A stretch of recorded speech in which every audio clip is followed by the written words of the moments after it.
contract management and license agreements. In this module, we will discuss the process of contract management and licensing agreement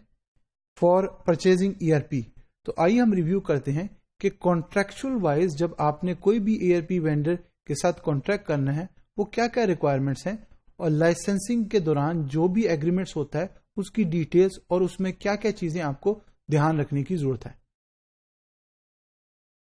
Talks should center on the product included in the purchase and maintenance terms of each product. تو جب بھی آپ کوئی ERP vendor select کریں تو اس کے ساتھ یہ بھی ضرور چیک کریں کہ اس کے اوور آل جو کانٹریکچوئل ڈیٹیلز ہیں وہ کیا ہیں. جب آپ اس پروڈکٹ کو خرید لیا آپ نے تو مینٹیننس پلان کس قسم کا ہوگا، کتنے عرصے کے لیے ہوگا، کتنے پیسے آپ کو پے کرنے پڑیں گے، کوئی ریلیز یا کوئی اپ گریڈ آ رہا ہے وہ کیا ہوگا، کیا اس کے لیے آپ کو ایڈیشنل کاسٹ دینے کی ضرورت تو نہیں ہے. Professional services for the implementation اور انسٹالیشن کین بی انکلوڈیڈ اور بڈ سیپریٹلی. ERP وینڈر نے آپ کو پروڈکٹ تو بیچ دیا، اب پروڈکٹ جو ہے in this case we are talking about ERP software, وہ تو آپ کو بیچ دیا، لیکن اس کے ساتھ ساتھ اس سسٹم کو آپ کی کمپنی میں انسٹال کرنے کے لیے کیا ایڈیشنل پیسوں کی تو ضرورت نہیں ہے، کیا وہ ایڈیشنل چارج تو نہیں کرتے، یا اس کے ساتھ ساتھ کیا آپ کو کوئی اور کمپنی ہائر کرنے کی ضرورت تو نہیں ہے کہ جو اس پورے ERP سسٹم کو آپ کی کمپنی کے اندر امپلیمنٹ کرے اور ڈپلوائے کرے. تو وہ ساری ڈیٹیلز آپ کو جب آپ کانٹریکٹ بنا رہے ہوں اس کو ریویو کریں، اور اس کے ساتھ ساتھ اگر کوئی چینجز ہیں تو وینڈر کے ساتھ مل کے نیگوشیٹ کر کے اس کو ٹرمز اینڈ کنڈیشن کو بہتر طریقے سے آپ کلیریفائی کر لیں. Contract life cycle management will need to be addressed during contract talks. تو جب بھی آپ ایک وینڈر کے ساتھ مل کے کام کر رہے ہیں تو میک شیور کریں کہ آپ ان کی ساری ٹرمز اینڈ کنڈیشنز کو اور جو آپ کی ریکوائرمنٹس ہیں ان ساروں کو انڈرسٹینڈ کریں. کوئی اگر ایڈیشنل چیز ہے وہ اس کو نیگوشیٹ کریں، اگر کوئی اس کے اندر ایڈیشنل اور کوئی چیز ایڈ کرنے کی ضرورت ہے تو وہ اپنے وینڈر کے ساتھ مل کے اس کے ساتھ نیگوشیٹ کر لیں کہ کیا چیز اور کیسے اس کو آپ ان دا فیوچر امپلیمنٹ کریں گے. Things every ERP contract should have, ایک ساری چیزیں کہ جو ایک ERP کانٹریکٹ میں ہونی چاہیے.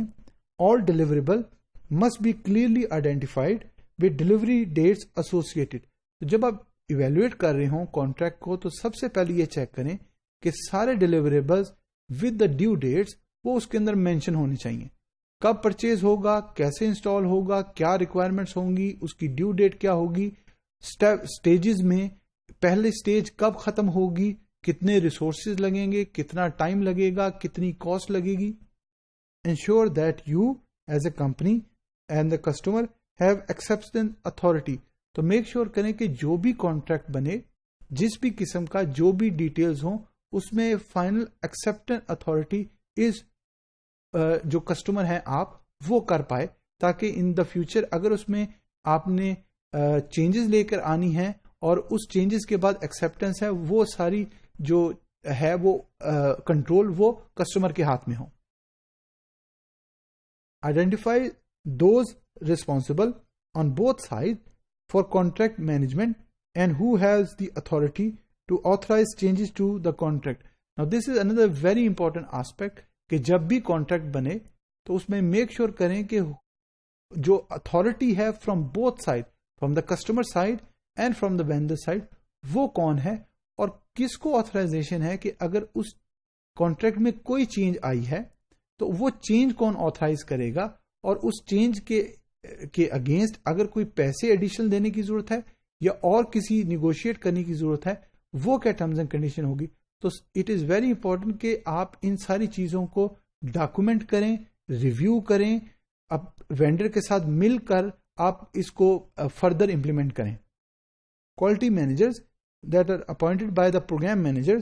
Primary responsibility is to make sure both side abide by the terms and condition of the contract. تو کوالٹی مینیجرز جو ہیں میک شیور کریں گے کہ جو terms and condition both from the client اور دا وینڈر ہیں دونوں ان ٹرمز اینڈ کنڈیشن کو مان رہے ہیں، فالو کر رہے ہیں، اور اگر اس میں کوئی چینج ہے اس چینج کے بارے میں بھی کون آتھرائز ہے، کس نے کون ایکسپٹ کر سکتا ہے, کون ریجیکٹ کر سکتا ہے, اس میں کوئی ایڈیشنل کاسٹ ہے وہ کیا ہے, اور اس کے ساتھ ساتھ جو بھی پروڈکٹ اور سروسز وہ دے رہے ہیں اس کی کوئی ایڈیشنل کاسٹ ہے, اگر ہے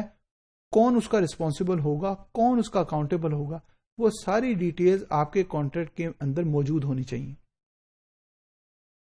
changes should only be made due to unforeseen situation, mutually beneficial reasons اور انانٹینڈیڈ مسٹیک. تو جو بھی چینجز اگر کانٹریکٹ کے اندر آتی ہیں تو وہ ہو سکتا ہے کہ وہ انفورسین سچویشن میں اور وہ میوچلی بینیفٹ ہونی چاہیے, وہ وینڈر کے لیے اور جو کلائنٹ ہے, جو کسٹمر ہے, دونوں کے لیے بینیفیشل ہوگی. تو then it is easy to negotiate کہ آپ وینڈر کے ساتھ مل کر آگے فردر کام کر سکیں. Communicating progress keeps all involved and also maintain momentum. Another important aspect is کہ communication جب open ہوگی, جو authority from the client side اور جو authority from the vendor side, ان دونوں کو پتہ لگ سکے گا کہ کوئی changes آ رہی ہے, کس وجہ سے changes آئی ہے, ہم نے کیوں change کرنی ہے. open communication ہوگی تو بہتر understanding ہوگی کہ کیوں change آئی ہے, کیسے change آئی ہے اور اس کا effect کیا ہوگا. only then وینڈر اور جو کلائنٹ ہے دونوں بینیفیشل اور اپنا بینیفٹ اس میں سے دیکھیں گے وہ کیا ہے اور کام کو آگے بڑھائیں گے. It is best to over communicate during this phase which mean communicating progress keeps every one involved. اس اسٹیج کے اوپر اٹ از ایکسٹریملی امپورٹنٹ جب وینڈر اور کلائنٹ دونوں کانٹریکٹ لائف سائیکل کے تھرو گزر رہے ہیں اور سائننگ کی اسٹیج تک آ رہے ہیں. اوور کمیونیکیشن کا مطلب یہ ہے کہ ہر چھوٹی سے بڑی ڈیٹیل تک وہ ساری انفارمیشن دونوں سائڈ تک پہنچ سکے. دونوں سائڈ کا مطلب ہے جو وینڈر ERP سافٹ ویئر بیچ رہا ہے اور وہ کمپنی جو اس ERP سسٹم کی امپلیمنٹیشن اپنی کمپنی میں کر رہی ہے. جب دونوں کو کلیئر کمیونیکیشن ہوگی, کوئی کنفیوژن نہیں رہے گی, کوئی گیپس نہیں رہے گا, only then it is easy کہ وہ کانٹریکٹ کی فائنل سٹیج تک پہنچ سکیں اور اس کو سائن کر سکیں. اگر اس میں کسی بھی سٹیج کے اوپر کوئی پرابلم آئیڈینٹیفائی ہوتا ہے اور وہ کمیونیکیٹ نہیں ہو پاتا to both the parties, then it is very difficult کہ during the negotiation process deal پوری نہ ہو سکے اور کانٹریکٹ بریک ہو جائے. تو اٹ از امپورٹنٹ کہ آپ ہر ڈیٹیل کو مائنر چھوٹی سے لے کے بڑی ڈیٹیل تک اسے ڈاکومنٹ کریں, میک شیور کریں دونوں پارٹیز انڈرسٹینڈ کریں, and then you go on to the next stage that is signing off the contract.